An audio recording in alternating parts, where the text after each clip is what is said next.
మన దేశాన్ని వణికిస్తున్న కొత్త విపత్తు పేరు క్లౌడ్ బస్ట్. పర్వత ప్రాంతాల్లో ఒక్కసారిగా ఆకాశం తెరచుకున్నట్లుగా కురుస్తున్న ఈ వర్షాలు క్షణాల్లో గ్రామాల్ని కొట్టుకుపోయే వరదలుగా మారుతున్నాయి. ఈ విపత్తు కారణంగా ఎందరో ప్రాణాలు, ఆస్తులు కోల్పోతున్నారు. తాజాగా జమ్మూ కాశ్మీర్లోని కిశ్త్వార్, ఉత్తరాఖండ్లోని ఉత్తరకాశీ ప్రాంతాల్లో మళ్లీ ఈ విపత్తు సంభవించింది. వందలాది ప్రాణాలు బలై ఎంతో మంది గల్లంతయ్యారు. అసలు ఈ క్లౌడ్ బస్ట్ అంటే ఏంటి, ఎక్కడ, ఎందుకు సంభవిస్తుంది?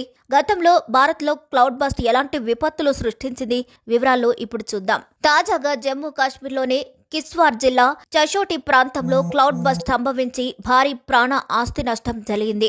ఒక్కసారిగా కురిసిన భారీ వర్షం కారణంగా గ్రామం మొత్తాన్ని వరదలు ముంచెత్తాయి. అక్కడి ముఖ్యమంత్రి ఒమర్ అబ్దుల్లా ప్రకారం ఇప్పటి వరకు 60 మృతదేహాలు వెలికి తీయబడ్డాయి. గాయపడిన వారి సంఖ్య 100 దాటిందని కరించాయి. మృతుల సంఖ్య మరింత పెరిగే అవకాశం ఉందని కిశ్త్వార్ డిప్యూటీ కలెక్టర్ కార్యాలయం తెలిపింది. గాయపడిన 70 మందికి పైగా హాస్పిటల్లో చికిత్స పొందుతున్నారు. సహాయక చర్యల్లో జమ్మూ కాశ్మీర్ పోలీసులు, ఎస్డీఆర్ఎఫ్, సిఐఎస్ఎఫ్ సైన్యం పాల్గొంటున్నాయి. శిథిలాల కింద చిక్కుకున్న వారిని వెలికి తీసే ప్రయత్నాలు కొనసాగుతున్నాయి. అయితే వరదల తాకిడికి ఇళ్లు, వాహనాలు ధ్వంసమయ్యాయి. కొండ చర్యలు విరుగుపడి రహదారులు మూసుకుపోయాయి. స్థానికులు అటు నుంచి ఇటు తిరగలేని పరిస్థితి ఏర్పడింది. ఈ క్లౌడ్ బస్ట్ ప్రభావం పాకిస్తాన్ ఆధీనంలోని కాశ్మీర్లోనూ తీవ్రంగా ఉంది. ఖైబర్ పఖ్తూన్ఖా ప్రాంతంలో 51 మంది మృతి చెందగా వందలాది మంది వరద నీటిలో కొట్టుకుపోయారు. నీలం లోయలో చిక్కుకున్న 550 మంది పర్యాటకులను రక్షించగా ఇంకా 300 మందికి పైగా పర్యాటకులు సహాయం కోసం ఎదురు చూస్తున్నారు. అయితే వాతావరణ శాస్త్రవేత్తల ప్రకారం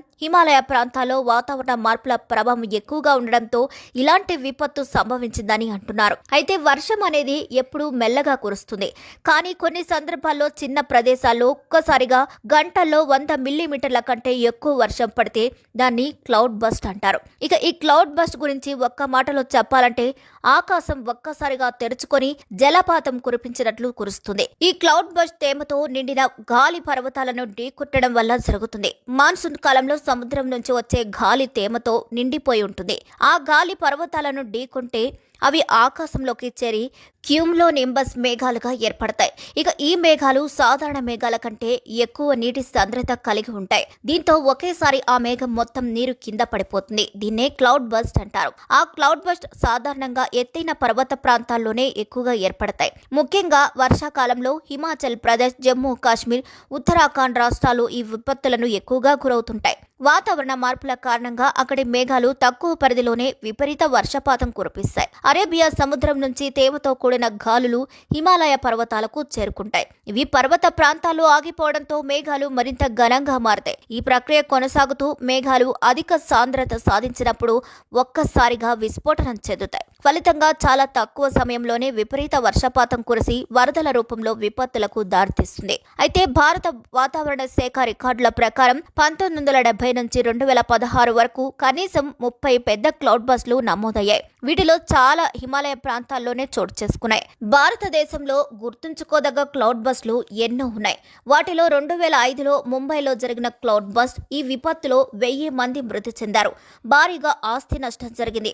ఇక 2010లో లడక్ క్లౌడ్ బస్ట్ దాదాపు 1000 మంది మృతి చెందారు. 2009, 2010 ఉత్తరాఖండ్ క్లౌడ్ బస్ట్ వందలాది ప్రాణాలు కోల్పోయిన ఘటనలున్నాయి. ఇక 2021లో జమ్మూ అండ్ కాశ్మీర్ హుడ్డానా క్లౌడ్ బస్ట్ 26 మందిని మృతి చెందారు. ఇక తాజాగా 2025లో కిశ్త్వార్ క్లౌడ్ బస్ట్ లో ఇప్పటి వరకు 65 మంది మృతి చెంది వందలాది మంది గల్లంతయ్యారు. ఇలా మన దేశంలో క్లౌడ్ బస్ట్ల కారణంగా ఎందరో చనిపోతున్నారు. అయితే ఎక్కువగా ప్రతి ఏటా హిమాలయ ప్రాంతాల్లో పదుల సంఖ్యలో చిన్న పెద్ద క్లౌడ్ బస్ట్లు సంభవిస్తూనే ఉంటాయని నివేదికలు చెప్తున్నాయి. అయితే క్లౌడ్ బస్ట్ ఎప్పుడు సంభవిస్తుందనే విషయం ఖచ్చితంగా అంచనా వేయడం కష్టం. ప్రకృతి విపత్తులను ఎవరం ఆపలేం, కానీ ముందస్తు జాగ్రత్తలు తీసుకుంటే ప్రాణాలు కాపాడుకోవచ్చు.